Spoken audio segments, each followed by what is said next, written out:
Welcome to Pravi spice பர்ஸ். ஹெல்த்தியான soya chunk cutlet பார்க்கலாமா? இதில் சோயா சங்க்ஸை 5 மினிட்ஸ் பாயில் பண்ணுங்கள். அப்புறம் எக்ஸஸ் இருக்க வாட்டரை நல்லா ஸ்க்வீஸ் பண்ணி ஒரு மிக்ஸி ஜாரில் கிரைண்ட் பண்ணுங்கள்.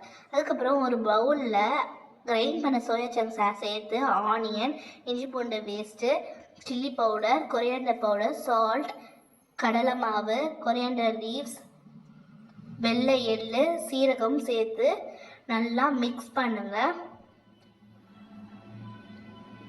கட்லெட் ஷேப்பில் அதை ரெடி பண்ணணும்.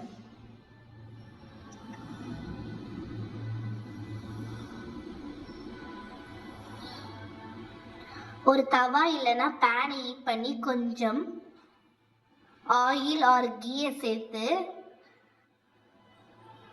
பண்ண கட்லெட்டை 2 சைடும் கோல்டன் கலர் வர வரைக்கும் குக் பண்ணுங்க. இந்த சோயா சங்க்ஸ் வெயிட் லாஸ்க்கும் ஹெல்ப்ஃபுல்லாக இருக்கும், ஹெல்த்தி ஈவினிங் ஸ்நாக்ஸ்க்கும் ஹெல்ப்ஃபுல்லாக இருக்கும். இதை சுட சுட சர்வ் பண்ணி tomato sauce or green chutney வச்சு கிட்ஸுக்கு தாங்க. ட்ரை பண்ணிவிட்டு எப்படி இருக்குன்னு உங்கள் ஃபீட்பேக் கமெண்ட்ஸில் ஷேர் பண்ணுங்கள். தேங்க்யூ.